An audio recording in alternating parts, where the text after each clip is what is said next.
नमस्कार दोस्तों, स्वागत है आपका तिवारी एकेडमी में। दोस्तों, आज के इस वीडियो में हम बात करने वाले हैं कक्षा 7 के सामाजिक विज्ञान में इतिहास के अध्याय 10 की। इतिहास का अध्याय 10 जिसका शीर्षक है 18वीं शताब्दी में नए राजनीतिक गठन। तो चलिए शुरू करते हैं इस अध्याय को और आगे बढ़ते हैं इस रोचक सफर की ओर। दोस्तों, सबसे पहले मैं आपके समक्ष इस अध्याय का पाठ्यक्रम प्रस्तुत करता हूं। दोस्तों, इस अध्याय में हम सबसे पहले जानेंगे मुगल साम्राज्य और परवर्ती मुगलों के लिए संकट की स्थिति के विषय में। इसके बाद इस अध्याय में हम बात करेंगे कुछ नए राज्यों के उदय के विषय में।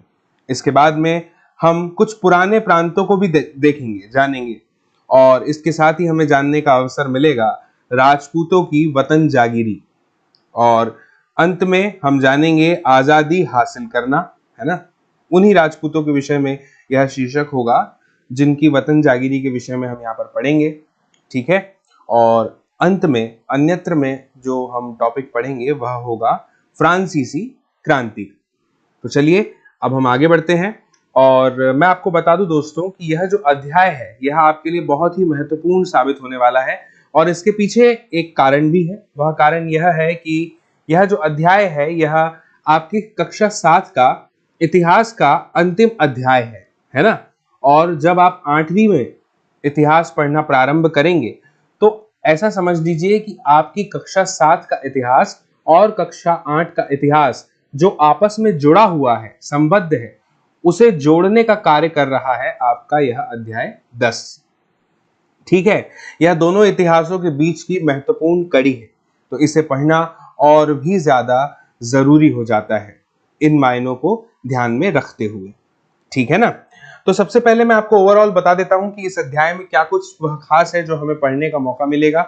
दोस्तों, सबसे पहले हम यह देखेंगे कि 1765 का जो समय था, है ना, वो आते आते ब्रिटिश सत्ता जो है वह पूरे भारत, खास करके पूर्वी भारत के बड़े हिस्से को वह हड़प लेती है ना।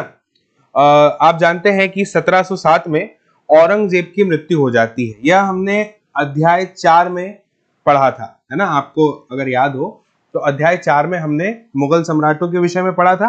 तो हम बाबर से शुरू करते हैं, फिर हुमायूं, अकबर, है ना, जहांगीर, शाहजहां से होते हुए हम पहुंच जाते हैं कहां पे, औरंगजेब तक। और हम यह मान लेते हैं कि औरंगजेब जो है वह अंतिम मुगल शासक है। इसके बाद भी मुगल शासक हुए लेकिन वह इतने शक्तिशाली नहीं थे। आप ऐसे समझ लीजिए कि जो अंतिम शक्तिशाली मुगल शासक है वह कौन, औरंगजेब है, ठीक है ना। तो 1707 में औरंगजेब की मृत्यु हो जाती है और उसके बाद में बहुत सारी राजनीतिक शक्तियों का उदय होता है। इसके साथ ही दोस्तों हम आगे देखेंगे कि 1689 में, है ना, दक्कन में औरंगजेब ने एक लंबी लड़ाई लड़ी और साम्राज्य के जो सैन्य और वित्तीय संसाधन है इसको खर्च कर दिया, ठीक है। और औरंगजेब के शासनकाल में दोस्तों जो सूबेदार, है ना, सूबेदार शब्द से आप परिचित है भली भांति, है ना। आपने पहले अगर वीडियो देखे हैं तो यह शब्द से आप पूर्णतः परिचित होंगे। तो सूबेदार के रूप में नियुक्त अभिजात अक्सर राजस्व और सैन्य प्रशासन जैसे कि दीवानी या फिर फौजदारी मामले हो गए, है ना, इस पर वह नियंत्रण रखते थे, दोनों ही मामलों पर। अब ये दीवानी या फौजदारी क्या होता है यह भी हमें इस अध्याय में देखने का मौका मिलेगा। इसके अलावा दोस्तों हमें यह भी जानने को मिलेगा कि कुछ अफगानी शासक जैसे अहमद शाह अब्दाली, है ना, यह क्या करते हैं कि 5 बार जो है उत्तरी भारत पर आक्रमण कर देते हैं और लूटपाट मचाते हैं, ठीक है ना। शाह आलम द्वितीय, वह भी, उसकी भी हत्या हो जाती है और जो 2 अलग बादशाह होते हैं, अहमद शाह और शाह आलम द्वितीय, उनको अभिजात जो है वह अंधा कर देते हैं। वह सब भी हमें इसमें देखने को मिलेगा। इसके बाद में हम कुछ जगहों के बारे में भी पढ़ेंगे जैसे कि हैदराबाद, है ना। अब हैदराबाद में क्या क्या हुआ, जैसे निजामुल मुल्क, है ना, आसफ जाह, निजामुल मुल्क आसफ जाह जो है वह संस्थापक होता है हैदराबाद का, है ना। और मुगल बादशाह फर्रुख शेर के दरबार का एक, मतलब ये शक्तिशाली सदस्य था, कौन, आसफ जाह। इसके बारे में हम पढ़ेंगे। यह मैं पहले से आपको थोड़ा बहुत इसलिए बता दे रहा हूं ताकि एक रूपरेखा जो है इस अध्याय के विषय में वह तैयार हो जाए, है ना। इसके बाद में हम अवध की बात करेंगे, ठीक है ना। इसका जो संस्थापक है वो बुरहानुल मुल्क सादत खान को माना जाता है, ठीक है ना। अब अगर मैं बात करूं सादत खान की तो 1722 में यह अवध का सूबेदार नियुक्त किया गया था, ठीक है ना। इसने अवध में मुगलों का जो प्रभाव था उसको कम करने के लिए मुगलों द्वारा नियुक्त अधिकारियों की जो संख्या थी उसमें कटौती कर दी थी। ठीक है ना, किसने? सआदत खान ने। इसके बाद हम बात करेंगे बंगाल की। अब इसके संस्थापक की अगर मैं बात करूं तो कौन है? मुर्शिद कुली खान। ठीक है ना, यह बंगाल का नायब था। ठीक है ना, और सूबेदार से इसकी प्रतिनियुक्ति हुई थी प्रांत के। मुर्शिद कुली खान जो है दोस्तों, वह औपचारिक रूप से यानी कि फॉर्मेलिटी के बेस पे कभी भी सूबेदार नहीं बना था। ठीक है ना। इसके बाद में हम राजपूतों की वतन जागीरों के विषय में पढ़ेंगे, है ना, और अंत में फिर हम जो है सिखों, जाटों, मराठा से होते हुए पहुंच जाएंगे फ्रांसीसी क्रांति की ओर। तो चलिए अब हम आगे बढ़ते हैं और शुरू करते हैं।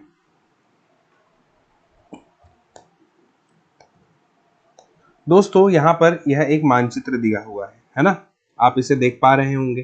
ठीक है ना, इसमें यह बताया है कि उस समय मुगल साम्राज्य कितना फैला हुआ था, कितना विस्तार था उसका। तो आप देख सकते हैं यहाँ पे मैं आपको बताता हूँ, ये जो आप लाइन देख रहे हैं ना, यहां से होते हुए जो है मुगल साम्राज्य का जो विस्तार है वो पूरा यहां तक देख रहे हैं आपने, कितना विस्तृत रूप से फैला हुआ था। ठीक है ना, तो यह इसमें बताने का प्रयास किया गया है। 1700 के आसपास की ये कहानी है। आइए पहले पैराग्राफ को थोड़ा समझने की कोशिश करते हैं। यह पहले पैराग्राफ में दोस्तों हमें यह बताया जा रहा है कि जो मानचित्र 1 और मानचित्र 2 हैं, उनसे उन्हें हमें ध्यानपूर्वक देखने के लिए कहा जा रहा है। तो मानचित्र 1 मैंने भी आपको दिखाया है ना, और यह है मानचित्र 2। ठीक है ना, मानचित्र 2 में विशिष्ट रूप से हमें यह बताया गया है दोस्तों कि ये जो जमीन आप देख रहे हैं ना, ये वाली जगह, इसको ध्यान से देखिए। यह वह जगह है जो कि किसके अंतर्गत क्षेत्र में आती है? ब्रिटिश नियंत्रण के अंतर्गत क्षेत्र में आती है। ठीक है ना, आप देख पा रहे होंगे यह सब ब्रिटिश नियंत्रण के अंतर्गत क्षेत्र में आने वाली जगह है। 18वीं शताब्दी के मध्य की बात हो रही है। ठीक है ना, तो मानचित्र 1 और 2 को हमसे देखने के लिए कहा जा रहा था, और हमें यह बताया गया है कि 18वीं शताब्दी की जो शुरुआत होती है ना, इसको कहा जाता है 18वीं शताब्दी के पूर्वार्ध के दौरान। जो उपमहाद्वीप है इसमें कुछ विशेष रूप से उल्लेखनीय घटनाएं घट जाती हैं। ठीक है ना, किस प्रकार की घटनाएं घटती हैं? कुछ उल्लेखनीय घटनाएं घटती हैं। अब वो घटनाएं क्या होती है वह हमें इस अध्याय में देखने को मिलेगी, अवसर मिलेगा हमें इस अध्याय में उनके विषय में जानने का। ठीक है ना, और गौर करने के लिए हमसे कहा जा रहा है कि जो स्वतंत्र राज्य हैं इस समय, उनके उदय से, है ना, मुगल साम्राज्य की जो सीमाएं हैं वो किस तरह से बदल जाती है। ठीक है ना, स्वतंत्र राज्यों का उदय हो जाता है, और जो साम्राज्य की सीमाएं होती है मुगल साम्राज्य की, वह बदल जाती है, उनमें परिवर्तन हो जाता है। साथ ही साथ हमें यह भी देखने का मौका मिलेगा इस अध्याय में कि 1765 तक एक अन्य शक्ति यानी कौन सी शक्ति? ब्रिटिश सत्ता, है ना। ब्रिटिश सत्ता जो है वह पूर्वी भारत के बड़े बड़े हिस्सों को सफलतापूर्वक हड़प लेती है। इस मानचित्र में इसी बारे में बताया गया है। यह मानचित्र हमें यही बताते हैं कि 18वीं शताब्दी तक यह एक ऐसी समय अवधि थी जब भारत में जो राजनीतिक परिस्थितियां थी, है ना, वह अपेक्षाकृत एक छोटे से समय अंतराल में बड़ी तेजी से अचानक बदलनी शुरू हो गई थी। यानी लंबे समय में कोई भी परिवर्तन होता है, यह तो हम सुनते और समझते आए हैं इतिहास में अभी तक के, है ना। लेकिन यहाँ पे हमें यह बताया गया है कि बहुत छोटे समय अंतराल में, बहुत छोटे समय में क्या हुआ, बड़ी तेजी से परिवर्तन होना शुरू हो गए। तेजी से जो है बदलनी शुरू हो गई राजनीतिक परिस्थितियां। ठीक है ना, तो वह हमें सब इस अध्याय में जानने को मौका मिलेगा। और इसके अलावा हमें यह भी जानने का मौका मिलेगा इस अध्याय में कि 18वीं शताब्दी की जो शुरुआत होती है ना, यानी कि उसका अगर मैं बोलूं कि पूर्वार्ध, है ना, मोटे तौर पर 1707 में जब औरंगजेब की मृत्यु हो जाती है, उससे लेकर के 1761 तक, है ना, यहाँ पर लिखा हुआ है, मैं अंडरलाइन कर देता हूँ, जब पानीपत की तीसरी लड़ाई होती है ना, तो उसके दौरान यहाँ पर बताया गया है कि उपमहाद्वीप में उत्पन्न हुई राजनीतिक शक्तियों के बारे में हम इस अध्याय में पढ़ने वाले हैं, जानने वाले हैं। ठीक है, तो चलिए शुरू करते हैं। पहला पैराग्राफ है, जैसा मैंने आपको पाठ्यक्रम में बताया था, पहला शीर्षक मुगल साम्राज्य और परवर्ती मुगलों के लिए संकट की स्थिति। चलिए शुरू करते हैं।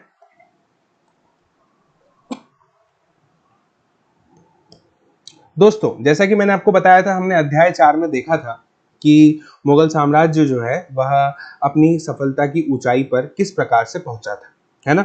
और उसमें हमने बाबर से पढ़ना शुरू किया था, जो कि पानीपत का प्रथम युद्ध होता है 1526 में इब्राहिम लोदी और बाबर के बीच में, है ना। आप जानते हैं किस प्रकार से होता है, मैंने आपको अध्याय 4 में बताया था। अगर आपने वो वीडियो नहीं देखा है तो आप एक बार देख सकते हैं। और 17वीं शताब्दी के अंतिम वर्षों में उसके सामने किस तरह के अलग अलग संकट आते हैं, तरह तरह के, है ना, और वो संकट खड़े होने लगते हैं, और ऐसा अनेक कारणों से होता है ना। कोई एक कारण इसके लिए जिम्मेदार है ऐसा नहीं कहा जा सकता, ठीक है ना।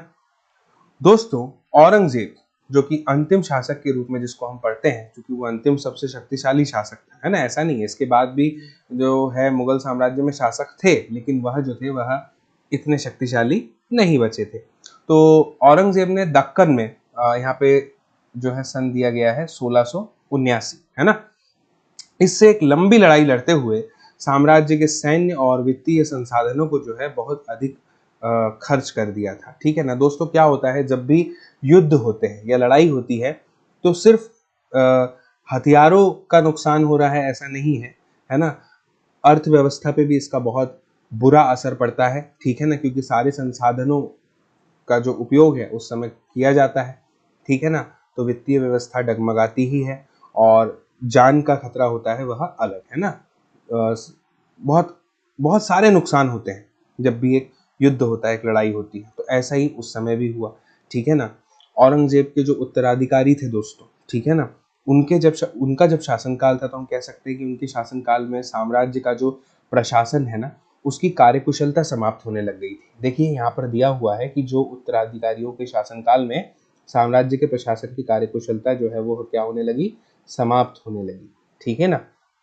और क्या हुआ, और जो मनसबदार थे, है ना, यह आप शब्द से परिचित है, मनसबदार क्या होता है, तो मनसबदारों के शक्तिशाली वर्गों को वश में रखना जो है वह क्या हो गया था, कठिन हो गया था। किसके लिए, केंद्रीय सत्ता के लिए, है ना। ऐसा होता है ना दोस्तों की जो सेंटर में होता है, जो केंद्र में होता है, वह क्या करता है, सब पे अपना नियंत्रण रखता है, लेकिन इस समय जो है वह क्या हो गया था, कठिन हो गया था। किस पर नियंत्रण रखना, मनसबदारों के शक्तिशाली वर्गों पर, ठीक है। दोस्तों, सूबेदार, है ना, सूबेदार के रूप में जो अभिजातों को नियुक्त किया गया था ना, जो कि अक्सर राजस्व और सैन्य प्रशासन दोनों ही प्रकार के कार्यालयों पर नियंत्रण रखा करते थे। मैं आपको बता दूं कि यहाँ पे जो राजस्व शब्द आया है ना, इसका संबंध है दीवानी मामलों से, और प्रशासन का संबंध है फौजदारी मामलों से, ठीक है।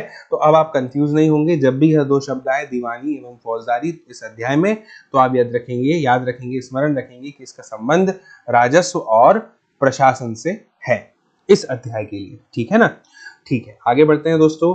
अब ये दोनों ही दीवानी और फौजदारी दोनों कार्यालयों पर नियंत्रण रखते थे, तो इससे क्या हुआ कि जो मुगल साम्राज्य के जो विशाल क्षेत्र थे, है ना, उन पर उन्हें विस्तृत राजनीतिक, आर्थिक और सैन्य शक्तियां क्या हो जाती थी, मिल गई थी। जैसे जैसे दोस्तों सूबेदारों ने प्रांत पर अपना नियंत्रण जो है वह मजबूत कर लिया, सुदृढ़ कर लिया, तो क्या हुआ कि जो राजधानी है वहां पर पहुंचने वाले राजस्व की मात्रा में कमी आती चली गई। अब क्या होगा, देखिए मैं आपको बताता हूं। जैसे आप इसको इस तरह से समझ लीजिए कि मान लीजिए आप जो है एक जमीन के बड़े भूभाग के राजा है, ठीक है ना। अब आपने 10 लोगों को जो है वह सूबेदार बना दिया है, अपने क्षेत्रों से वह राजस्व वसूल करते हैं और आप तक पहुंचाते हैं। लेकिन वो सूबेदार अगर आपके नियंत्रण से धीरे धीरे मुक्त होने लगे या स्वतंत्र होने लगे, तो वह क्या करेंगे, फिर आप तक के वह राजस्व पहुंचाने वाले नहीं है। क्या होगा, बहुत कम मात्रा में पहुंचाएंगे, सिर्फ औपचारिकता के लिए। तो यही हुआ, राजधानी में पहुंचने वाला जो राजस्व था उसकी मात्रा में क्या हो गई थी, कमी आ गई थी। लेकिन यहाँ पर फिर भी मैं दोस्तों आपसे कहना चाहूंगा कि जैसा कि अध्याय की शुरुआत में हमने देखा था, मैंने आपको बताया था कि कोई एक कारण नहीं था मुगल साम्राज्य के पतन का, अनेक कारण थे, है ना। तो वह सब भी हमें इस अध्याय में आगे जानने का मौका मिलेगा, बने रहिएगा वीडियो में मेरे साथ। दोस्तों, उत्तरी तथा पश्चिमी भारत के अनेक हिस्सों में हुए जमींदारों और किसानों के विद्रोहों और कृषक आंदोलनों ने इन समस्याओं को और भी क्या कर दिया था दोस्तों, गंभीर बना दिया था। देखिए एक कारण और हमारे सामने आ गया है। क्या होने लगा था कि जो उत्तर और पश्चिम भारत है, ठीक है ना, उत्तर पश्चिम मतलब हमारा जो भारत का नक्शा है वह कुछ इस प्रकार से है ना, रफली मैं ड्रॉ कर देता हूं यहाँ पे।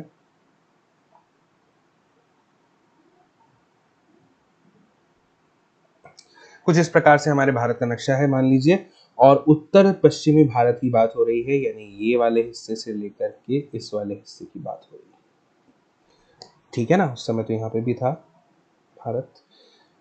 तो इस हिस्से की बात हो रही है दोस्तों। यहाँ पर जो जमींदार और किसान थे, इन्होंने विद्रोह करना शुरू कर दिया था और किसानों ने आंदोलन शुरू कर दिए थे, और ये विद्रोह और आंदोलन की वजह से ये जो समस्याएं थी ये और भी ज्यादा गंभीर हो चुकी थी। ठीक है ना। कभी कभी दोस्तों ये जो विद्रोह है ये किसके लिए होते थे? जो करों को बढ़ा दिया जाता था। कर यानी कि टैक्स, है ना, बढ़ा दिए गए तो उनके लिए विद्रोह शुरू हो गए, है ना। तो बढ़े हुए करों के भार के विरुद्ध यहाँ पर लिखा हुआ है, ठीक है, किए गए थे। और कभी कभी दोस्तों ये होते थे इसलिए क्योंकि जो शक्तिशाली सरदार थे ना, वह क्या करते थे, अपनी स्थिति यानी उनकी जो स्थिति थी उसको मजबूत बनाने के लिए, उसको सुदृढ़ बनाने के लिए कोशिश किया करते थे। ठीक है ना दोस्तों। आगे फिर इस पैराग्राफ में हमें यह बताया है कि अतीत यानी कि इतिहास में भी क्या होता है, पहले के समय में भी जो विद्रोही समूह हुआ करते थे उन्होंने मुगल सत्ता को चुनौती दी थी। लेकिन तब में और अब में अंतर क्या था कि अब ऐसे समूहों ने क्षेत्र के आर्थिक संसाधनों का प्रयोग अपनी स्थितियों को मजबूत करने के लिए किया। ठीक है ना। यह विद्रोह को आप समझ पा रहे हैं कि किस प्रकार से यह विद्रोह अलग है पहले जो हो रहे थे उनसे, क्योंकि इन विद्रोहों में क्या हुआ कि अपनी जो स्थिति थी उसको मजबूत करने के लिए इन्होंने क्या किया, संसाधनों का, आर्थिक संसाधनों का उपयोग किया। और दोस्तों जिस तरह से मैं आपको बता दूं कि धीरे धीरे राजनीतिक और आर्थिक सत्ता प्रांतीय सूबेदारों, स्थानीय सरदारों और अन्य समूहों के हाथों में आ रही थी, वैसे वैसे औरंगजेब के उत्तराधिकारी इस बदलाव को रोक नहीं पा रहे थे। ठीक है ना। देखिए दोस्तों मैं आपको एक बात बताता हूँ कि जब भी कोई राजा होता है ना तो वो अपनी प्रजा की वजह से राजा होता है। ठीक है ना। अगर प्रजा ने मानने से इनकार कर दिया कि यह हमारा राजा है तो फिर काहे का राजा, कैसा राजा। ठीक है ना। तो हर राजा को, जिन जिन राजाओं ने इस बात को गहराई से समझा कि वह, उसका जो अस्तित्व है, जो राजपाट है, वह उसकी प्रजा की वजह से है और उसने अपनी प्रजा की सुख समृद्धि का ध्यान रखा, वही सफलतापूर्वक जो है शासन चलाने में सफल रहा, है ना। यह हमें इतिहास से सीख लेना चाहिए।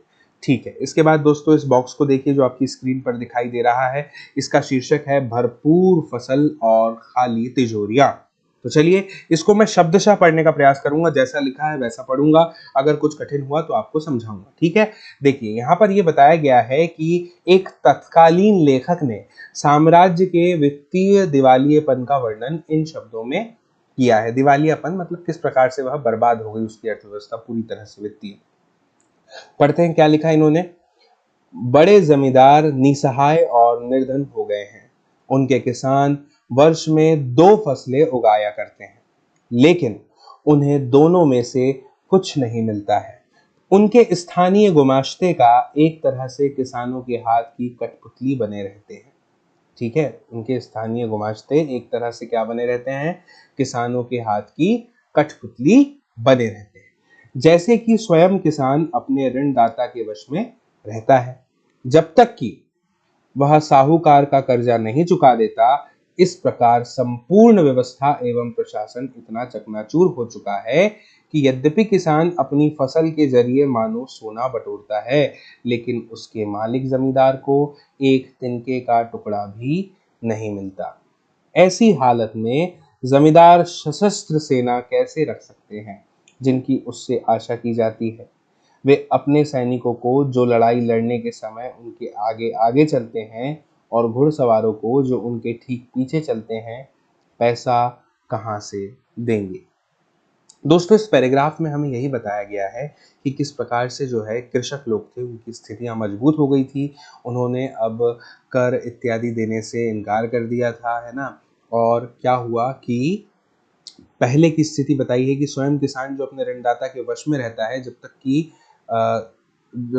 वह साहूकार का कर्जा नहीं चुका देता तब तक कि वह उसका कर्जदार रहता है ना। तो इसी प्रकार से यहाँ पर यह बताया गया है दोस्तों कि जो पूरी की पूरी व्यवस्था का जो प्रशासन है वो इतना ज्यादा चकनाचूर हो जाता है यहाँ तक पहुंचते पहुंचते, है ना, कि किसान जो है वह अपनी फसल के जरिए एक तरह से ऐसा कहा जा सकता है कि सोना बटोरता है, यानी कि बहुत लाभ प्राप्त करता है, लेकिन जो उसका मालिक जमींदार है वहां का, उसको एक तिनके का टुकड़ा भी यहाँ पर नहीं मिलता है। और आप सोच ही सकते हैं कि जब यह सब चीजें प्राप्त नहीं होंगी, है ना, तो वह किस प्रकार से अपनी सेना रखेगा, कैसे रख सकता है, यह तो संभव ही नहीं है। यहाँ पर हमें यही बताया गया है। फिर आगे दोस्तों हमें ये बताया गया है कि यह जो आर्थिक और राजनीतिक संकट थे, इसी के दौरान, इसी के मध्य में जो ईरान के एक शासक का जिक्र आता है जिसका नाम है नादिर शाह। ठीक है ना, 1739 की कहानी होती है। उस समय ये 1739 में क्या करता है, जो नादिर शाह है ये दिल्ली पर आक्रमण कर देता है। और क्या करता है, आक्रमण करने का उद्देश्य तो एक ही है दोस्तों, आप जानते हैं, लूटना, है ना। तो संपूर्ण नगर को जो है लूट कर वह बड़ी भारी मात्रा में धन दौलत जो है वह ले जाता है। ठीक है ना। अब ऐसा नहीं है कि यहाँ पे इसके आक्रमण के बाद सब कुछ ठीक हो जाएगा। जैसे इसका आक्रमण होता है, इसके ठीक बाद में क्या होता है कि अफगान का जो शासक है जिसका जिक्र यहाँ पर आता है, अहमद शाह अब्दाली, है ना। तो अहमद शाह अब्दाली जो है यह आक्रमण करता है, लगातार आक्रमण करते जाता है बार बार, है ना। 1748 से लेकर 1761 के बीच की अगर मैं बात करूं दोस्तों, तो इस किताब में जो बताया गया है वह है कि 5 बार जो है यह उत्तरी भारत पर आक्रमण कर देता है और लूटपाट मचाता है। ठीक है ना, समझ गए आप। 1748 से 1761 के मध्य कितनी बार आक्रमण करता है, 5 बार। ठीक है ना, कौन, अहमद शाह अब्दाली, जो कि अफगान का शासक है। अब यहां पर देखते हैं यह बॉक्स में क्या जानकारी दी गई है। इसका शीर्षक है नादिर शाह का दिल्ली पर आक्रमण। चलिए इसको पढ़ते हैं, समझने का प्रयास करते हैं। चित्र को देख रहे हैं आप, है ना, ये 1779 का जो है एक नादिर शाह का चित्र है। दोस्तों नादिर शाह के आक्रमण के परिणाम स्वरूप दिल्ली में जो विध्वंस हुआ उसका वर्णन जो उस समय के समकालीन प्रेक्षक है उन्होंने कुछ इस प्रकार से किया है। इनमें से एक ने मुगल कोष से जिस तरह धन लूटा गया था उसका वर्णन इस प्रकार से किया है, जो यहाँ पे लिखा है, मैं शब्दशः आपके सामने प्रस्तुत करता हूँ। अब देखिए दोस्तों इसने कितना कुछ लूटा यहाँ से, ठीक है ना, यह आपको यहाँ पे जानने का मौका मिलेगा। 60 लाख रुपए और कई हजार सोने के सिक्के। अब आप देखिए ये जो आंकड़ा दिया है ना 60 लाख, इसको आप कम मत समझिएगा, अभी आगे कहानी करोड़ पे पहुंचने वाली है। तो 60 लाख रुपए और कई हजार सोने के सिक्के, लगभग 1 करोड़ रुपए के सोने के बर्तन, ठीक है, लगभग 50 करोड़ रुपए के गहने, जवाहरात और अन्य चीजें ले गया। कौन ले गया, नादिर शाह, जिनमें से कुछ तो इतनी बेशकीमती थी कि दुनिया में उनका मुकाबला कोई नहीं कर सकता है। जैसे जैसे तख्ते ताऊस, तख्ते ताऊस का मतलब है दोस्तों मयूर सिंहासन। दोस्तों इसके अलावा एक और वृत्तांत मिलता है ना, इस पर जो दिल्ली के आक्रमण हुआ दिल्ली पर, उसके प्रभाव का वर्णन मिलता है, वह भी मैं आपके सामने पढ़कर रखना चाहूंगा। यहाँ पर लिखा है, जो कभी मालिक थे अब बड़ी दर्दनाक हालत में आ गए हैं, जिन्हें कभी भरपूर आदर इज्जत दी जाती थी, उन्हें अब प्यास बुझाने के लिए पानी भी नहीं मिलता। अलग अलग पड़े लोगों को उनके कोनों से खींचकर बाहर निकाल दिया गया, दौलतमंदों को भिखारी बना दिया गया। जो शौकीन लोग कभी तरह तरह के सुंदर कपड़े पहनकर पोशाकों का नया नया फैशन चलाते थे, अब नंगे घूमने लगे। और जिनके पास जमीन जायदाद की कोई कमी नहीं थी, वे अब बेघर हो गए। नया शहर यानी कि शाहजहानाबाद अब मलबे का ढेर बन गया है। नादिर शाह ने शहर के पुराने मोहल्लों पर हमला बोला और वहां की सारी दुनिया को तबाह कर डाला। ठीक है दोस्तों, मुझे उम्मीद है आप समझ पा रहे होंगे, है ना, किस प्रकार से इनके हमले हुए और कैसे इन्होंने जो है लूट मचाई। ठीक है, अब बढ़ते हैं आगे और पढ़ते हैं इस पैराग्राफ को, क्या कुछ दिया है इसमें। दोस्तों यहाँ पर हमें यह बताया है कि साम्राज्य जो था उस पर सभी ओर से दबाव पड़ रहा था उस समय, ठीक है, लेकिन इतना ही जो नहीं था, जो काफी था। इसके अलावा जो अभिजात थे उनके अलग अलग समूह की जो पारस्परिक प्रतिद्वंदिता थी, है ना, प्रतिद्वंदिता थी, उसने उसे और भी क्या कर दिया, कमजोर कर दिया। किसे दोस्तों, साम्राज्य को। ठीक है ना। अब ये अभिजात जो है इनको हमें समझना पड़ेगा कि ये दो गुटों में बटे हुए थे, बड़े गुटों में। ठीक है ना।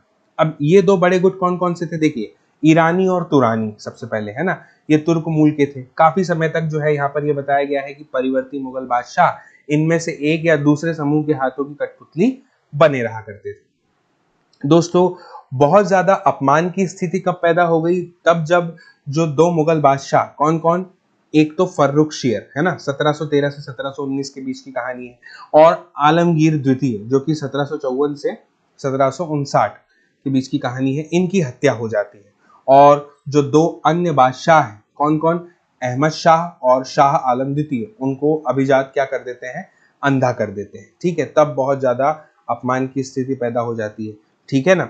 अब अगला शीर्षक है दोस्तों नए राज्यों का उदय, जो इसके जो पहले का जो हमारा शीर्षक था उससे संबंधित है। आइए पढ़ते हैं, जानते हैं इसको भी क्या कुछ खास दिया है। इससे पहले आप ये चित्र देख सकते हैं, है ना, एक अभिजात का दरबार है, इसमें फर्रुखशियर जो है वह स्वागत कर रहा है। ठीक है, आगे बढ़ते हैं, पढ़ते हैं इस पैराग्राफ को। दोस्तों इस पैराग्राफ में आपको विशेष रूप से यह बताया गया है कि जो मुगल सम्राट थे ना, जैसे जैसे उनकी सत्ता का पतन होते चला गया, यानी वह अपने नाश की ओर बढ़ते चली गई, वैसे वैसे क्या हुआ कि जो कुछ बड़े बड़े प्रांत थे ना, वहाँ के जो सूबेदार हुआ करते थे, ठीक है ना, और जो बड़े जमींदार थे, उन्होंने क्या किया कि उस उपमहाद्वीप के विभिन्न भागों में अपनी जो शक्ति थी उसको और ज्यादा प्रबल कर लिया, और ज्यादा मजबूत बना लिया। ठीक है ना। और अगर मैं बात करूं 18वीं शताब्दी की, तो 18वीं शताब्दी के दौरान जो मुगल साम्राज्य है दोस्तों, वह धीरे धीरे कर करके बहुत सारे स्वतंत्र क्षेत्रों के रूप में या स्वतंत्र क्षेत्रीय राज्यों के रूप में क्या हो जाता है, बिखर जाता है ना, वह एक नहीं रहता। ठीक है, तो मोटे तौर पर हमें यहाँ पर यही बताया गया है कि जो 18वीं शताब्दी है दोस्तों, उसके राज्यों को जो है 3 समूहों में बांटा जा सकता है, परस्पर व्यापी 3 समूहों में बांटा जा सकता है। वो 3 समूह कौन कौन से हैं दोस्तों? सबसे पहले तो है अवध, बंगाल, है ना, और हैदराबाद जैसे राज्य। ठीक है, अब इन राज्यों को यहाँ पे क्यों लिया है दोस्तों? क्योंकि ये जो राज्य है ना, ये पहले मुगल प्रांत हुआ करते थे। ठीक है, और इन राज्यों के जो शासक थे वो बहुत ही ज्यादा शक्तिशाली थे। कहाँ कहाँ के, मैं आपको फिर कह रहा हूँ, आप ध्यान से सुनिएगा। अवध, बंगाल और हैदराबाद की बात मैं कर रहा हूँ। यहाँ पर लिखा हुआ है कि इनके शासक जो थे वो अति शक्तिशाली थे और काफी हद तक के स्वतंत्र भी थे, है ना। उन्होंने मुगल बादशाह से औपचारिक तौर पर अपने संबंध जो थे वो नहीं तोड़े थे, यानी फॉर्मल रिलेशनशिप बना के रखे थे, है ना। दूसरे के लिए अगर हम बात करें तो दूसरे प्रकार ऐसे राज्य जो मुगलों के पुराने शासनकाल में वतन जागीरों के रूप में काफी स्वतंत्र हुआ करते थे। ठीक है ना, इनको भी हम देखेंगे अभी आगे। अब इनमें कई राजपूत प्रदेश भी शामिल थे। आपको याद होगा, मैंने आपको बताया था पहले कि मुगल साम्राज्य जब था तब क्या होता था कि वह जब शासकों को हरा देते थे लड़ाई में, तो उसके बाद में उनकी ईमानदारी देख करके, अपनी वतनों की वतन परस्ती देखकर, है ना, मात्र भूमि के लिए भक्ति भाव देख करके, अपनी प्रजा के लिए प्रेम भाव देख करके उनको वापस उनका राज्य लौटा दिया करते थे वतन जागीरों के रूप में, है ना। तो उन्हीं का यहाँ पे जिक्र हो रहा है। इनमें कई राजपूत प्रदेश भी जो थे शामिल थे। और तीसरी श्रेणी में दोस्तों आते हैं मराठे, सिख और जाटों के राज्य। ठीक है ना, ये विभिन्न आकार के थे और इन्हें कड़े और लंबे सशस्त्र संघर्ष के बाद में क्या होता है, मुगलों से स्वतंत्रता इन्होंने छीनकर ले ली थी। अब पुराने जो मुगल प्रांत थे उनके बारे में हम बात करेंगे। ठीक है ना, तो पुराने मुगल प्रांतों से जिन उत्तराधिकारी राज्यों का उद्भव हुआ, यानी उन राज्यों का उदय हो जाता है, उनमें से 3 राज्य प्रमुख थे, है ना। ये मैं पहले भी बता चुका हूं, अभी हमने पहले नंबर पे देखा अवध, बंगाल और हैदराबाद। ठीक है ना। अब दोस्तों ये तीनों के तीनों राज्य जो थे ये उच्च मुगल अभिजातों द्वारा स्थापित किए गए थे, इसलिए भी ये महत्वपूर्ण माने जाते हैं। ठीक है ना। और मैं आपको बता दूं कि इन तीनों के जो संस्थापक थे, जो जैसा कि इस अध्याय की शुरुआत में मैंने आपको बताया था, वह कौन कौन थे। अगर मैं बात करूं अवध की, तो वो थे सआदत खान। ठीक है, बंगाल की अगर मैं बात करूं तो वो थे मुर्शिद कुली खान, और हैदराबाद के कौन थे, आसफ जाह। ठीक है, ये ऐसे व्यक्ति थे जिनका मुगल दरबार में दोस्तों कैसा था, एक ऊंचा स्थान हुआ करता था। ठीक है ना, मुगल बादशाहों को इन पर बहुत ही भरोसा था, बहुत ही विश्वास था। आसफ जाह, मुर्शिद कुली खान दोनों को 7-7 हजार जात का दर्जा मिला हुआ था। ये क्या होता है दोस्तों, ये हम पिछले अध्यायों में देख चुके हैं, है ना। मुझे उम्मीद है कि आप एक सीक्वेंस में, एक क्रम में सारे वीडियो देख रहे होंगे। बहुत सारी जानकारियां पिछले वीडियोस में मैंने आपको दी हैं। अगर आपने वह नहीं देखे तो कृपया करके देख लीजिएगा। ठीक है ना, इतिहास एक कहानी है, कहानी का कोई भी हिस्सा छूट जाएगा तो कहानी समझने में कठिनाई होगी। ठीक है ना, तो एक क्रम से पढ़िएगा। ठीक है, आगे बढ़ते हैं। और आगे यही बताया गया है कि 7-7 हजार जात का इनको दर्जा मिला था, जबकि सादत खान की जात का दर्जा जो था वह कितना था, 6000 था। ठीक है, अब हम इस शीर्षक को पढ़ ही रहे हैं कि पुराने मुगल प्रांत, तो इसमें हम बात करेंगे हैदराबाद की। दोस्तों आसफ जाह, जिसका पूरा नाम है निजामुल मुल्क आसफ जाह, 1724 से 1748 के बीच की कहानी है, जिसने हैदराबाद राज्य की स्थापना की थी। और दोस्तों मुगल बादशाह फर्रुखशियर, है ना, इनके दरबार का एक अत्यंत शक्तिशाली सदस्य था। ठीक है ना, कौन? आसफ जाह। सर्वप्रथम दोस्तों उसे अवध की सूबेदारी सौंपी गई थी, यानी एक सूबेदार बनाया था अवध का। ठीक है, और बाद में उसको दक्कन का कार्यभार दे दिया गया था। ठीक है, फिर 1720 से 22 का समय आता है, तो इसके बीच में ही दक्कन प्रांतों का सूबेदार होने की वजह से दोस्तों निजामुल मुल्क आसफ जाह जो है उसके पास पहले से ही राजनीतिक और वित्तीय प्रशासन का पूरा नियंत्रण था। ठीक है, और दक्कन में होने वाले जितने भी उपद्रव थे और मुगल दरबार में चल रही जो प्रतिस्पर्धा थी उसका यह फायदा उठा लेता है और सत्ता को हथिया लेता है। ठीक है, और उस क्षेत्र का वास्तविक शासक कौन बन जाता है? निजामुल मुल्क आसफ जाह। ठीक है, आसफ जाह अपने लिए कुशल सैनिकों तथा प्रशासकों को उत्तरी भारत से लेकर आया था, और दोस्तों वे दक्षिण में नए अवसर पाकर के बहुत ही प्रसन्न भी थे। ठीक है, इसने और क्या किया दोस्तों? मनसबदार नियुक्त किए। ठीक है, और इन मनसबदारों को वह जागीरें प्रदान कर देता था, मतलब उसने जागीरें प्रदान कर दी। ठीक है दोस्तों, यहाँ पर बताया है कि हालांकि वह अभी भी मुगल सम्राट का सेवक ही था, लेकिन फिर भी वह काफी आजादी से शासन को चलाता था। ना तो वह दिल्ली से कोई भी निर्देश लिया करता था और ना ही जो दिल्ली थी वह उसके कामकाज में किसी भी प्रकार का कोई भी हस्तक्षेप करती थी, यानी कोई भी हस्तक्षेप केंद्र से उसको नहीं प्राप्त होता था। मुगल बादशाह जो थे दोस्तों वह केवल निजामुल मुल्क आसफ जाह द्वारा पहले से लिए गए निर्णयों की पुष्टि कर दिया करते थे कि ठीक है, जो तुमने निर्णय लिया वह सही है। दोस्तों आप जानते हैं ना, हम अभी हैदराबाद को पढ़ रहे हैं। हैदराबाद राज्य पश्चिम की ओर मराठों के विरुद्ध और पठारी क्षेत्र के स्वतंत्र तेलुगु सेना नायकों के साथ युद्ध करने में सदा संलग्न रहता था। दोस्तों आप जानते हैं कि हैदराबाद की स्थिति क्या है भारत के नक्शे में। ठीक है, और ऐसे में अगर यहाँ पर लिखा गया है कि यह पश्चिम की ओर मराठों के विरुद्ध और पठारी क्षेत्र में स्वतंत्र तेलुगु सेना नायकों के साथ युद्ध करता था, तो आप समझ ही सकते हैं कि ऐसा होना तो स्वाभाविक था। पूर्व दिशा में निजामुल मुल्क आसफ जाह कोरोमंडल तट पर स्थित वस्त्रोत्पादक धन संपन्न क्षेत्र पर अपना नियंत्रण प्राप्त करने की महत्वाकांक्षा रखता था, लेकिन दोस्तों उसकी जो यह महत्वाकांक्षा थी उस क्षेत्र पर ब्रिटिश शक्ति की उपस्थिति के कारण इसकी क्या हो जाती है? रोक लग जाती है। ठीक है, निजाम की फौज, एक बॉक्स में छोटी सी जानकारी दी गई है, इसको मैं शब्दशः आपके सामने पढ़ूंगा। हैदराबाद के निजाम के निजी सैनिकों का एक वर्णन 1790। निजाम के पास 400 हाथियों की सवारी है, उसके आसपास कई हजार घुड़सवार रहते हैं। इन अत्यंत कुशल और अति सुंदर सजे हुए सवारों का सांकेतिक वेतन 100 रुपए से ज्यादा है। आगे बढ़ते हैं दोस्तों और बात करते हैं अवध की। अभी हमने हैदराबाद को जाना, अब हम अवध को जानेंगे। दोस्तों इसकी स्थापना कौन करता है? सादत खान। पूरा नाम है बुरहान उल मुल्क सादत खान। ठीक है, इसको 1722 में अवध का सूबेदार नियुक्त किया गया था दोस्तों। और मुगल साम्राज्य का जब विघटन हो जाता है आगे चल करके, है ना, तो 2 राज्य बन जाते हैं। उनमें जो राज्य सबसे ज्यादा महत्वपूर्ण राज्यों में से एक था वह यही था दोस्तों। इस राज्य यानी कि अवध को एक समृद्धशाली प्रदेश था। यह एक समृद्धशाली प्रदेश हुआ करता था जो कि गंगा नदी के उपजाऊ मैदान में फैला हुआ था, और उत्तरी भारत तथा बंगाल के बीच व्यापार का यह मुख्य मार्ग उसी में से होकर के गुजरता था।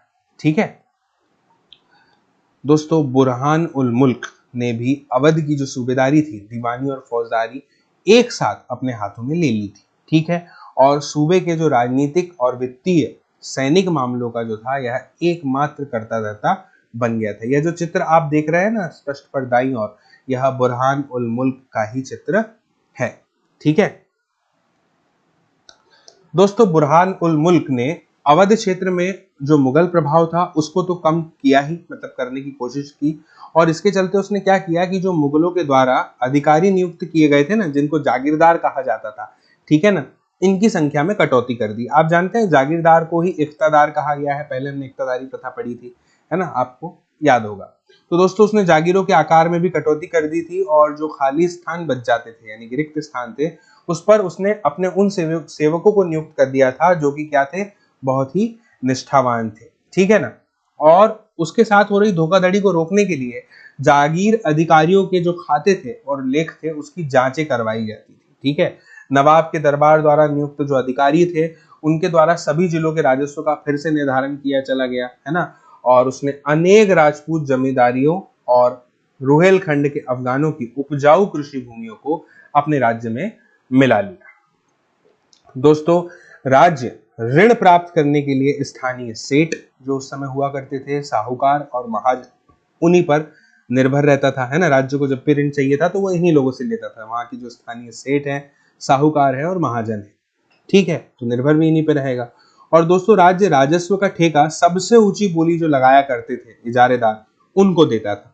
अब इजारेदार राज्य को एक निश्चित रकम के भुगतान का वचन दे दिया करते थे और स्थानीय साहूकार राज्य को ठेके की इस रकम के भुगतान की गारंटी देते थे।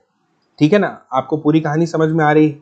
दूसरी ओर दोस्तों, जो इजारेदार थे उनको कर का मूल्यांकन करने और उसे एकत्र करने की खासी छूट दे दी गई थी। ठीक है ना, कि करों का मूल्यांकन भी कर सकते थे, है ना, और एकत्र भी किया करते थे, यानी लोगों से इकट्ठा किया करते थे। और दोस्तों, इन परिवर्तनों के फलस्वरूप, परिणाम स्वरूप, जो साहूकार और महाजन थे, ऐसे कई नए सामाजिक समूह राज्य की राजस्व प्रणाली के प्रबंध को प्रभावित करने लग गए। ठीक है, और पहले ऐसा कभी नहीं हुआ था। दोस्तों, मैंने आपको पहले ही बताया था, इस अध्याय की शुरुआत में हमने देखा था कि एक नहीं अनेक कारण है। ठीक है ना, तो वह सब हमें इस अध्याय में देखने को मिल रहे हैं। दोस्तों, फिर अब बात आती है बंगाल की, जिसके संस्थापक कौन को माना जाता है? मुर्शिद कुली खान। तो दोस्तों, मुर्शिद कुली खान के नेतृत्व में बंगाल धीरे धीरे मुगल नियंत्रण से अलग हो गया और मुर्शिद कुली खान बंगाल के नायाब थे, यानी कि प्रांत के सूबेदार के प्रतिनियुक्त थे। जो सूबेदार नियुक्त करता है उसे कहा जाता है। यद्यपि दोस्तों, मुर्शिद कुली खान औपचारिक रूप से सूबेदार कभी भी नहीं बना। उसने बहुत जल्द सूबेदार के पद से जुड़ी हुई सत्ता अपने हाथ में ले ली और हैदराबाद और अवध के जो शासक था, उसी की तरह शासक थे, उन्हीं की तरह उसने भी क्या किया, राज्य के जो राजस्व प्रशासन था उस पर अपना नियंत्रण जमा लिया। दोस्तों, बंगाल के मुगल प्रभाव को कम करने के लिए उसने बंगाल के राजस्व का जो है वह बड़े पैमाने पर फिर से निर्धारण किया, पुनः निर्धारण किया, ऐसा करने का आदेश दे दिया। जो सभी जमींदार थे उससे बड़ी कठोरता से राजस्व नकद वसूल किया जाता था। ठीक है, और इसके परिणाम से क्या हुआ दोस्तों, जो बहुत से जमींदार थे, महाजन थे, है ना, जमींदारों को क्या किया, महाजनों तथा साहूकारों से उधार लेना पड़ता था। और जो लोग राजस्व का भुगतान नहीं कर पाते थे, उन्हें मजबूरन अपनी जमीन बड़े जमींदारों को क्या कर जानी पड़ती थी, बेचनी पड़ती थी। इस प्रकार दोस्तों, 18वीं शताब्दी में बंगाल के एक क्षेत्रीय राज बन जाने से जमींदारों में काफी बदलाव आया। राज्य और साहूकारों के बीच हैदराबाद और अवध में जो घनिष्ठ संबंध था, वह अलीवर्दी खान के शासनकाल में, जो कि कब से कब तक था, 1740 से 1756 में, बंगाल में भी स्पष्ट दिखाई देने लगा। उसके शासनकाल में दोस्तों, जगत सेठ का साहूकार घराना अत्यंत समृद्धिशाली हो गया था। ये अलीवर्दी खान का दरबार दिखाया गया है दोस्तों, है ना, 1740 से 1756, यानी कि 16 वर्षों की कहानी है, आप देख सकते हैं। दोस्तों, आगे के पैराग्राफ में हमें यह बताया गया है कि यदि हम इन राज्यों के अभिलक्षणों पर विहंगम दृष्टि डालें तो हमें उनमें से कुछ सामान्य विशेषताएं देखने को मिलेगी। अब ये विशेषताएं क्या थी दोस्तों? सबसे पहली विशेषता ये थी कि जो बड़े राज्य पुराने मुगल अभिजातों द्वारा स्थापित किए गए थे, ये अभिजात कुछ प्रशासनिक व्यवस्थाओं के प्रति जो थे वह संदेहास्पद थे, जो उन्हें उत्तराधिकार में मिले थे। विशेष रूप से वे जागीरदारी व्यवस्था को अत्यंत संदेह की दृष्टि से देखा करते थे। दूसरा दोस्तों यह है कि उनके कर प्राप्त करने के जो तरीके थे वह क्या थे, मुगलों से अलग थे, यानी कि भिन्न थे। कर संग्रह यानी कि टैक्स वसूली करने के समय के लिए राज्य के अधिकारियों पर वह निर्भर नहीं रहते थे और 3 राज्य जो थे, हैदराबाद, अवध और बंगाल, ने राजस्व वसूली के लिए इजारेदार जो थे उनके साथ ठेके कर लिए थे, है ना। अभी हमने ऊपर यही देखा था। इजारेदारी की जो प्रथा थी, जो मुगलों द्वारा पूर्णतः नापसंद की गई थी दोस्तों, 18वीं शताब्दी में समस्त भारत में फैल गई थी। ठीक है, और देहात के उसके प्रभाव में क्षेत्रीय विभिन्नताएं थी। ठीक है, इन सभी क्षेत्रीय राज्यों में तीसरा सामान्य लक्षण यह था दोस्तों कि उनमें राज्य और जो धनी महाजन हुआ करते थे ना, उनके बीच में संबंध उभरने लग गए थे। ये साहूकार महाजन लोग लगान वसूल करने के लिए इजारदारों को पैसा उधार दिया करते थे और बदले में प्रतिभूति जमानत या बंधक के रूप में जमीन रख लिया करते थे और उनकी जोतों से अपने खुद के कारिंदों के जरिए कर वसूल किया करते थे। इस प्रकार पूरा का पूरा भारत, समस्त भारत में धनाढ्य साहूकारों और महाजनों की इस नई राजनीतिक व्यवस्था में साझेदारी बढ़ रही थी। अब आगे बढ़ते हैं दोस्तों, और आगे बढ़ने से पहले मैं यहाँ जो बाईं और जानकारी दी हुई है इसको आपके सामने पढ़ना चाहूंगा। कई राजपूत शासकों ने मुगलों का अधिराजत्व स्वीकार किया, लेकिन मेवाड़ एकमात्र ऐसा राजपूत राज्य था जिसने मुगल सत्ता को चुनौती दी। राणा प्रताप की बात हो रही है। राणा प्रताप 1572 में उदयपुर तथा मेवाड़ के बड़े क्षेत्र पर नियंत्रण के साथ मेवाड़ की राजगद्दी पर आसीन हुए थे। राणा के पास मुगल अधिराजत्व को स्वीकार करने के लिए कई दूतों को भेजा गया, लेकिन वे अपने निर्णय पर दृढ़ रहे। शीर्षक ही है राजपूतों की वतन जागीरी। चलिए पढ़ते हैं इससे। दोस्तों, बहुत से राजपूत घराने जो थे, विशेष रूप से यहाँ पर बात की गई है अंबर और जोधपुर के राजघरानों की, ठीक है। तो अंबर और जोधपुर के राजघराने मुगल व्यवस्था में विशिष्टता के साथ सेवारत रहे थे, ठीक है, और बदले में उन्हें अपनी वतन जागीरों पर पर्याप्त स्वायत्तता का आनंद लेने की अनुमति मिली हुई थी। अब 18वीं शताब्दी में दोस्तों क्या होता है, इन शासकों ने अपने आसपास के इलाकों पर अपने नियंत्रण का विस्तार करने के लिए अपने हाथ पांव मारने शुरू कर दिए थे, ठीक है ना। जोधपुर के राजा अजीत सिंह, इन्होंने भी क्या किया दोस्तों, जो मुगल दरबार था, है ना, उसकी गुटीय राजनीति में अपने पैर फंसा दिए थे। दोस्तों, ये जो प्रभावशाली राजपूत घराने थे, है ना, इनने गुजरात और मालवा के जो लाभदायक सूबे थे उनकी सूबेदारी का दावा किया, और जोधपुर के जो राजा हैं अजीत सिंह, है ना, अभी जिनका जिक्र हो रहा था, उनको गुजरात की सूबेदारी और अंबर के सवाई राजा जयसिंह को मालवा की सूबेदारी मिल गई थी, ठीक है। आप देख रहे हैं किस प्रकार दोनों राजाओं को जो है गुजरात और मालवा की सूबेदारी मिल गई है। और बादशाह जहांदार शाह ने, यहाँ पर एक बादशाह का जिक्र आ रहा है, जहांदार शाह 1713, है ना, इन्होंने 1713 में इन राजाओं की इन पदों का नवीकरण कर दिया। उन्होंने अपने वतनों के पास पड़ोस के शाही इलाकों के कुछ हिस्सों पर कब्जा करने की भी कोशिशें की। दोस्तों, जोधपुर राजघराने ने नागौर को जीत लिया और अपने राज्य में मिला लिया, और दूसरी ओर क्या हुआ, अंबर ने भी क्या किया, बूंदी के बड़े बड़े हिस्सों पर अपना कब्जा कर लिया। सवाई राजा जयसिंह ने जयपुर में अपनी नई राजधानी स्थापित की और उसे 1722 में आगरा की सूबेदारी दे दी गई। दोस्तों, 1740 के जो 10 साल थे, है ना, दशक से राजस्थान में मराठों के जो अभियान थे, उन्होंने इन राजवाड़ों पर भारी दबाव डालना शुरू कर दिया रजवाड़ों पर, जिससे क्या हुआ, उनका अपना विस्तार आगे होने से रुक गया, ठीक है। ये जानकारी जो दी है दाईं ओर मैं आपके सामने पढ़ना चाहूंगा। कई राजपूत सरदारों ने पहाड़ियों की चोटियों पर किले बनाए और यही किले सत्ता के केंद्र बने। दोस्तों, व्यापक किलेबंदी के साथ इन भव्य संरचनाओं में नगर, महले, मंदिर, व्यापारिक केंद्र, जल संग्रहण, चित्तौड़गढ़ किला, राजस्थान संरचनाएं और अन्य इमारतें हुआ करती थी। चित्तौड़गढ़ किले में तालाब, कुंडी यानी कुएं, बावली जैसे कई जल निकाय उस समय हुआ करते थे। ये चित्र आप देख रहे हैं जयपुर में जंतर मंतर का चित्र है, ठीक है, दाईं ओर जो आपको दिख रहा है। अब जयपुर के राजा जयसिंह के ऊपर एक छोटा सा बॉक्स जानकारी दी है, मैं पढ़ना चाहूंगा आपके सामने। 1732 के एक फारसी वृत्तांत में राजा जयसिंह का वर्णन।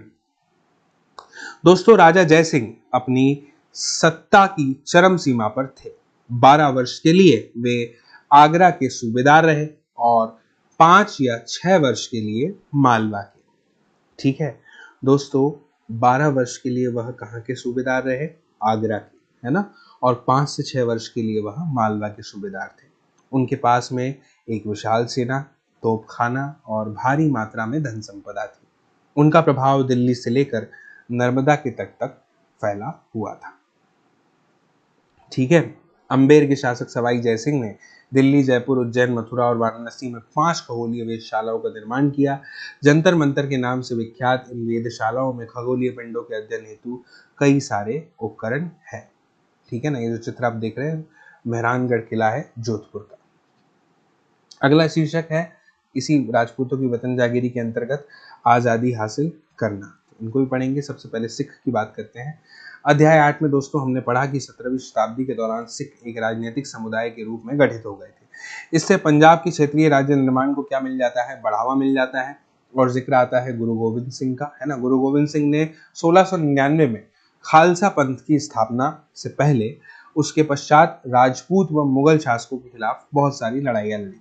1708 जब आता है दोस्तों तो उसमें गुरु गोविंद सिंह की मृत्यु हो जाती है और उसके बाद बंदा बहादुर जो है उनका नेतृत्व होता है।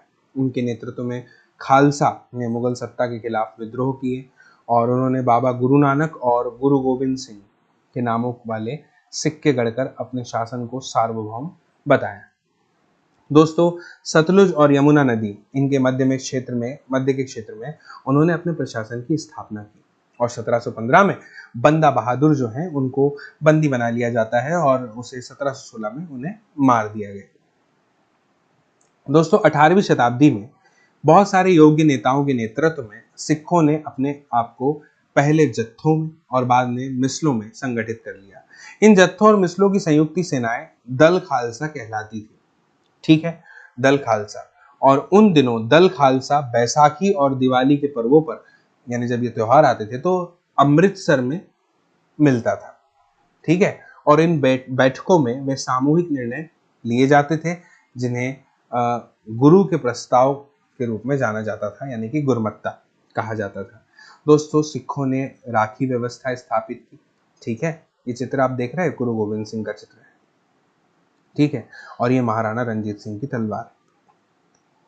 राखी व्यवस्था स्थापित की। इसके अंतर्गत किसानों से उनकी उपज का 20% कर के रूप में लेकर बदले में उन्हें संरक्षण प्रदान किया जाता था। ठीक है दोस्तों, गुरु गोविंद सिंह ने खालसा को प्रेरित किया था कि शासन उनके भाग्य में है, राज करेगा खालसा। अपने सुनियोजित संगठन के कारण खालसा पहले मुगल सूबेदारों के खिलाफ और फिर अहमद शाह अब्दाली के खिलाफ सफल विरोध प्रकट कर सका था। दोस्तों अहमद शाह अब्दाली इनने मुगलों से पंजाब का समृद्ध प्रांत और सरहिंद की सरकार को अपने कब्जे में कर लिया था। दोस्तों खालसा ने 1765 में अपना सिक्का गढ़कर सार्वभौम शासन की घोषणा कर दी थी। यह महत्वपूर्ण है दोस्तों कि सिक्के पर उत्कीर्ण शब्द वही थे जो बंदा बहादुर के समय में खालसा के आदेशों में पाए जाते थे। ठीक है ना, ये शिवाजी का चित्र आप देख सकते हैं यहाँ पे। ठीक है दोस्तों, 17वीं सदी के अंत तक दक्कन में शिवाजी के नेतृत्व में एक शक्तिशाली राज्य के उदय की शुरुआत हुई जिससे अंततः एक मराठा राज्य की स्थापना हुई। शिवाजी का जन्म 1630 में शाहजी और जीजाबाई से हुआ। अपनी माता और अभिभावक दादा कोंडदेव के मार्ग निर्देशन में शिवाजी कम उम्र में ही विजय पथ पर निकल पड़े। जावली पर कब्जे ने उन्हें मवाला पठारों का अविवादित मुखिया बना दिया जिसने उनके क्षेत्र विस्तार पर पथ प्रशस्त किया। बीजापुर और मुगलों के खिलाफ उनके कारनामों में उन्हें विख्यात व्यक्तित्व बना दिया गया। वे अपने विरोधियों के खिलाफ प्रायः गुरिल्ला युद्ध कला का प्रयोग करते थे। चौथ और सरदेश मुखी पर आधारित राजस्व संग्रह प्रणाली की सहायता से उन्होंने एक मजबूत मराठा राज्य की नींव रखी। दोस्तों 18वीं शताब्दी। ठीक है, 18वीं शताब्दी का जो अंतिम भाग था दोस्तों, अंतिम समय था, उसमें क्या हुआ कि जो सिख इलाके थे, है ना, सिख इलाके मतलब कहां से कहां तक की बात हो रही है, सिंधु से यमुना तक की बात हो रही है। जो यहाँ तक फैले हुए थे सिंधु नदी से यमुना नदी तक, ये अलग अलग शासकों में क्या थे, बटे हुए थे। इनमें से दोस्तों एक शासक का जिक्र आता है जो है महाराणा रंजीत सिंह। इन्होंने क्या किया, विभिन्न सिख समूहों में फिर से एकता कायम कर दी और ऐसा करने के बाद 1799 में लाहौर को इन्होंने अपनी राजधानी बना लिया। किसने, महाराजा रणजीत सिंह ने। अब जिक्र आता है दोस्तों मराठा। ठीक है, पढ़ते हैं दोस्तों। मराठा राज्य की बात हो रही है। ये एक अन्य शक्तिशाली और क्षेत्रीय राज्य था।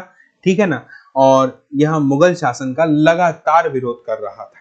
ठीक है, और विरोध करते करते उत्पन्न हो गया था। ठीक है ना, सबसे पहले जिक्र आता है दोस्तों शिवाजी का। 1627 से 1680 के बीच की कहानी है। इन्होंने शक्तिशाली योद्धा परिवार जो थे, देशमुखों जिनको कहा गया है, उनकी सहायता ली और उनकी सहायता से क्या किया, एक स्थायी राज्य की इन्होंने स्थापना कर दी। ठीक है, और दोस्तों अत्यंत गतिशील कृषक पशुचारक कुनबी मराठों की जो सेना है उसके मुख्य आधार इनके बन गए। दोस्तों शिवाजी ने आगे चलकर प्रायद्वीप में मुगलों को चुनौती देने के लिए इस सैन्य बल का क्या किया, प्रयोग किया। शिवाजी के बारे में आप जानते ही हैं, है ना। शिवाजी की मृत्यु के पश्चात दोस्तों मराठा राज्य में प्रभावी शक्ति चित्पावन ब्राह्मणों के एक परिवार के हाथ में रही, है ना, जो शिवाजी के उत्तराधिकारियों के शासनकाल में पेशवा यानी प्रधानमंत्री के रूप में अपनी सेवाएं देते रहे थे। दोस्तों पुणे मराठा राज्य की राजधानी बन गया। कौन, पुणे। दोस्तों पेशवाओं की देखरेख में मराठों ने एक अत्यंत सफल सैन्य संगठन का विकास कर लिया था। और दोस्तों उनकी सफलता का जो रहस्य था वह यह था कि वे मुगलों के किलाबंद इलाकों से टक्कर न लेते हुए उनके पास से चुपचाप निकलकर शहरों कस्बों पर हमला बोलते थे और मुगल सेना से ऐसे मैदानी इलाकों में मुठभेड़ लेते थे जहां रसद पाने और कुमक आने के रास्ते आसानी से रोके जा सकते थे। इसके बाद दोस्तों यह बताया गया है 1720 से 1761 के बीच मराठा साम्राज्य जो है इसका काफी विस्तार हो जाता है और धीरे धीरे करके पूरी सफलता के साथ में जो मुगल साम्राज्य की सत्ता थी उसको यह नुकसान पहुंचा देते हैं, ठीक है, क्षति पहुंचाते हैं। और आगे यह भी है कि 1720 का जो दशक होता है ना, यानी कि 10 साल, उसमें मालवा और गुजरात मुगलों से यह छीन लेते हैं। 1730 का जो दशक आता है वो आते आते मराठा नरेश उनको समस्त दक्कन प्रायद्वीप के अधिपति के रूप में मान्यता मिल जाती है और साथ ही इस क्षेत्र पर चौथ और सरदेशमुखी कर वसूलने का अधिकार भी मिल गया। अब ये चौथ और सरदेशमुखी कर क्या है इसके बारे में जानकारी यहाँ पर दी हुई है, मैं आपको बताता हूँ। अगर मैं बात करूँ दोस्तों चौथ की, तो जमींदारों द्वारा वसूले जाने वाला भू राजस्व का 25% यह कर होता है जो देना होता है और दक्कन में इनको मराठा वसूलते थे। बात आती है सरदेशमुखी की, तो दोस्तों दक्कन में मुख्य राजस्व संग्रहकर्ता को दिए जाने वाले भू राजस्व का 9 से 10% हिस्सा सरदेशमुखी कहलाता है। दोस्तों 1737 में, है ना, यहाँ पर इस पैराग्राफ में दिया हुआ है, दिल्ली पर धावा बोल देने के बाद में जो मराठा थे दोस्तों वो प्रभुत्व की सीमाएं तेजी से उनकी बढ़ती चली गई, ठीक है। और उत्तर में अगर मैं बात करूं दोस्तों तो राजस्थान, है ना, और पंजाब, पूर्व में बंगाल और उड़ीसा, तथा दक्षिण की बात हो रही है तो कर्नाटक और तमिल व तेलुगु प्रदेशों तक क्या होती है, फैल जाती है इनकी सीमाएं। और दोस्तों इन क्षेत्रों को औपचारिक रूप से क्या किया गया है, मराठा साम्राज्य में सम्मिलित नहीं किया गया है, लेकिन मराठा प्रभुसत्ता को स्वीकार करने के तरीके के रूप में उनसे भेंटें अवश्य ली जाती थी, यानी भेंट की जो रकम थी वह ली जाने लग गई थी। औपचारिक रूप से तो क्या किया, उनको सम्मिलित नहीं किया, लेकिन उनसे भेंटें जो है वह ली जाने लगी। साम्राज्य के इस विस्तार से दोस्तों संसाधनों का भंडारा तो उन्हें मिल गया, लेकिन उसके लिए उन्हें कीमतें भी चुकानी पड़ी।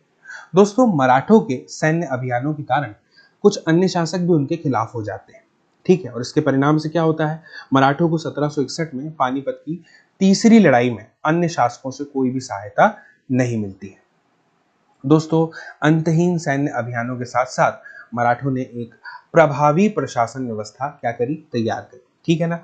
जब भी कोई इलाके पर एक बार विजय अभियान पूरा हो जाता था तो उस समय दोस्तों जो मराठा हुआ करते थे ना, वह उनका जो शासन था वह सुरक्षित हो जाता था, ठीक है। तो वहां स्थानीय परिस्थितियां जो थी उसको वह ध्यान में रखा करते थे और उनको ध्यान में रखा करते हुए धीरे धीरे भू राजस्व की मांग जो है वह करने लगते थे। इसी दौरान दोस्तों अगर मैं बात करूं तो जो कृषि थी उसको प्रोत्साहित किया गया, है ना, व्यापार को पुनर्जीवित किया गया। और इससे क्या हुआ दोस्तों, सिंधिया, गायकवाड़ और भोसले जैसे मराठा सरदार जो थे, इनको शक्तिशाली जो सेनाएं थी वह खड़ी करने के लिए अनेक प्रकार के संसाधन मिल गए, है ना। देखिए इन्होंने कृषि को बढ़ावा दिया, है ना, प्रोत्साहित किया, व्यापार को फिर से पुनर्जीवित कर दिया, तो ऐसे में इनको संसाधनों की कमी तो होगी ही नहीं, ठीक है। 1720 का जो दशक आता है दोस्तों उसमें मालवा में मराठा अभियान ने उस क्षेत्र में स्थित शहरों के विकास और समृद्धि को कोई भी जो हानि है वह नहीं पहुंचाई, ठीक है। इसके बाद में दोस्तों यह बताया गया है इस पैराग्राफ में कि उज्जैन सिंधिया के संरक्षण में और इंदौर होलकर के आश्रय में फलता फूलता रहा। ये शहर हर तरह से बड़े और समृद्धिशाली थे। वे महत्वपूर्ण वाणिज्यिक और सांस्कृतिक केंद्रों के रूप में कार्य कर रहे थे और मराठों द्वारा नियंत्रित इलाकों में व्यापार के जो नए मार्ग थे वह खुलते चले गए। इसके बाद दोस्तों जिक्र आता है चंदेरी का, ये देखिए, है ना, चंदेरी को आप देख पा रहे हैं अपनी स्क्रीन पे लिखा हुआ है। चंदेरी के क्षेत्र में उत्पादित रेशमी वस्त्रों को मराठों की राजधानी पुणे में नया बाजार मिल जाता है। और बुरहानपुर की अगर मैं बात करूं तो पहले आगरा और सूरत के बीच की दूरी पर ही अपने व्यापार में संलग्न था उस समय, है ना। और अब उसने क्या किया था, लेकिन जो वाणिज्यिक भीतरी क्षेत्र थे उसको बढ़ाकर दक्षिण में पुणे और नागपुर को तथा पूर्व में लखनऊ और इलाहाबाद को भी शामिल कर लिया था। इसके बाद में दोस्तों जिक्र आता है जाट, है ना, इन्हें भी पढ़ते हैं। दोस्तों अन्य राज्यों की तरह जाटों ने भी क्या किया, 17वीं और 18वीं शताब्दियों में अपनी सत्ता को मजबूत कर लिया, सुदृढ़ कर लिया। और उनके नेता है चूड़ामन, है ना, इनके नेतृत्व में उन्होंने दिल्ली के पश्चिम स्थित क्षेत्रों पर अपना नियंत्रण कर लिया। दोस्तों 1680 के दशक तक आते आते क्या हुआ, इनका प्रभुत्व दिल्ली और आगरा के दो शाही शहरों के बीच में क्षेत्र पर होना शुरू हो गया और कुछ अरसे के लिए वे आगरा शहर के अभिरक्षक ही बन गए। दोस्तों जाट जो का जब भी जिक्र आता है तो वो एक समृद्ध कृषक थे, यानी किसान थे, और उनके प्रभुत्व क्षेत्र में पानीपत तथा बल्लभगढ़ जैसे शहर महत्वपूर्ण व्यापारिक केंद्र बन गए थे। दोस्तों सूरजमल के राज में भरतपुर शक्तिशाली राज्य के रूप में उभर गया था। 1739 में जब नादिर शाह ने दिल्ली पर हमला बोला, उसको लूट लिया, तो दिल्ली के कई प्रतिष्ठित व्यक्तियों ने भरतपुर में शरण ली। दोस्तों नादिर शाह के पुत्र जवाहिर शाह के पास 30,000 सैनिक थे। उसने 20,000 अन्य सैनिक मराठाओं के लिए, 15,000 सैनिक सिखों से लिए और इन सब के बलबूते पर वह मुगलों से लड़ा। जहां भरतपुर का किला काफी हद तक पारंपरिक शैली में बनाया गया, वहीं दीग में जाटों ने अंबर और आगरा की शैलियों का समन्वय करते हुए एक विशाल बाग महल बनवाया। दोस्तों इस चित्र को आप देख रहे हैं, यह दीग का राजमहल समूह है, ठीक है ना। इसकी इमारत की छत पर मुख्य सभा भवन के बांग्ला गुंबद पर गौर करने के लिए कहा जा रहा है, ठीक है। अब दोस्तों इस अध्याय के अंत में हम पढ़ते हैं फ्रांसीसी क्रांति के विषय में। ये जो जानकारी दी गई है, ठीक है ना, यह मैं शब्दशः आपके सामने पढ़ूंगा। दोस्तों 18वीं शताब्दी की बात हो रही है। 18वीं शताब्दी में भारत की जो अलग अलग राज्य व्यवस्थाएं थी, उनमें जनसाधारण को अपनी अपनी सरकारों के कार्यों में हिस्सा लेने का अधिकार नहीं था। ऐसी स्थिति में दोस्तों जो पश्चिमी दुनिया थी, उसमें 18वीं शताब्दी में आखिरी दशकों तक यहाँ पर जो है बनी हुई थी। इसी प्रकार की स्थिति अमरीकी 1776-1781 और फ्रांसीसी क्रांतियों ने इस स्थिति को और साथ साथ अभिजात वर्ग के सामाजिक व राजनीतिक अधिकारों को चुनौती दे दी। दोस्तों जो फ्रांसीसी क्रांति हुई थी ना, तो उसके दौरान क्या हुआ था, उसके दौरान मध्य वर्गों, किसानों और शिल्पकारों ने पादरीगण और अभिजातों के विशेष अधिकारों के खिलाफ लड़ाई लड़ी।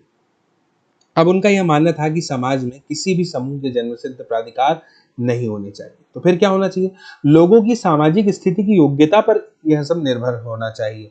फ्रांसीसी क्रांति के दार्शनिकों ने दोस्तों यह सुझाया था कि सभी के लिए समान कानून और समान अवसर उस समय होने चाहिए। उनका यह भी कहना था दोस्तों कि सरकार की सत्ता लोगों से बननी चाहिए और जनता को सरकार के कार्यों में भूमिका अदा करने का अधिकार होना चाहिए। फ्रांसीसी और अमेरिकी क्रांतियों जैसे आंदोलनों ने दोस्तों धीरे धीरे प्रजाओं को नागरिकों में बदल डाला। नागरिकता, राष्ट्रीय राज्य एवं लोकतांत्रिक अधिकारों के विचारों ने भारत में 19वीं शताब्दी के अंतिम दशकों से जड़ पकड़ी। दोस्तों मुझे उम्मीद है कि यह अध्याय आपको समझ में आया होगा, और यदि यह अध्याय आपको अच्छे से समझ में आया है तो प्लीज़ शेयर करें इस वीडियो की लिंक को अपने दोस्तों, सहपाठियों, साथियों, मित्रों के साथ में, ताकि वह भी इस जानकारी को जो है वह प्राप्त कर सके और देख सके। और दोस्तों जल्द ही मिलेंगे अगले वीडियो में, है ना। तब तक के लिए नमस्कार।